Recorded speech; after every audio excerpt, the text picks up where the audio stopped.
स्त्री का पल्लू, थोड़ा ध्यान देना, बहुत अच्छी विषय है। वो तो ये शंकर सुमन शिव महापुराण की कथा चल रही है तो ये प्रसंग निकले हैं, नहीं तो ये प्रसंग शिव पुराण में हम कभी ना सुनाते। स्त्री का पल्लू,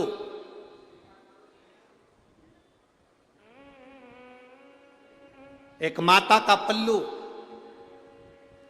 नारी की चोटी, नारी के केश और हनुमान जी की पूंछ, ये तीनों में पार्वती की शक्ति समाई होती है।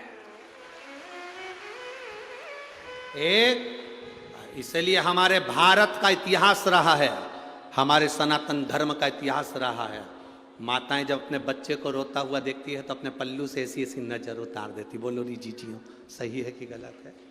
चलो ये भी जाने दो, जब लड़का शादी के लिए जाता है या लड़की की शादी होती है तो माँ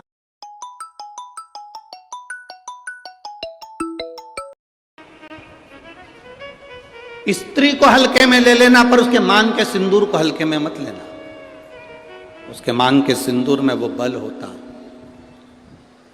महाराज, जब स्त्री हाथ में सिंदूरा लेती है ना, आपके इधर कैसे सिंदूर लगाते हैं हमको तो नहीं मालूम, पर सुहागन स्त्री जिसकी शादी हो गई वो स्त्री जब अपने हाथ में सिंदूरा लेती है, स्त्री कभी भी सिंदूर जब लगाती है तो सिंदूर की डब्बी को कहीं रखकर नहीं लगाती, हमेशा याद रखना।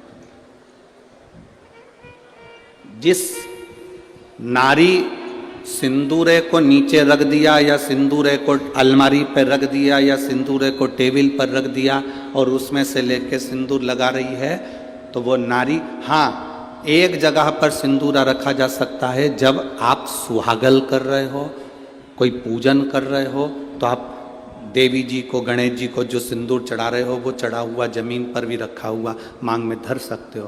पर जब आप स्वयं 16 श्रृंगार कर रहे हो उस जगह पर सिंदूरा जमीन पर नहीं रखा जाता। सिंदूरा जमीन पर रखा हो और नारी मांग का सिंदूर भरती हो तो पति को रोग ग्रसित करता ही है, पति रोगीला होता ही है, ये निश्चित है। उसका पति रोगीला जरूर होगा, ये निश्चित है, उसको रोग जरूर घेरेगा, ये पक्का है। स्त्री जब सिंदूरा में, यहां तक शास्त्र प्रमाण देता है कि एक दुल्हन पहली बार जब मांग भरती है और पति उसकी मांग भरता है तो पति के भी हाथ में सिंदूरा पकड़ाया जाता है और पति अपने हाथ से उस मांग को भरता है। पति के हाथ में सिंदूरा पकड़ाया जाता है, वो सिंदूरा साधारण नहीं है।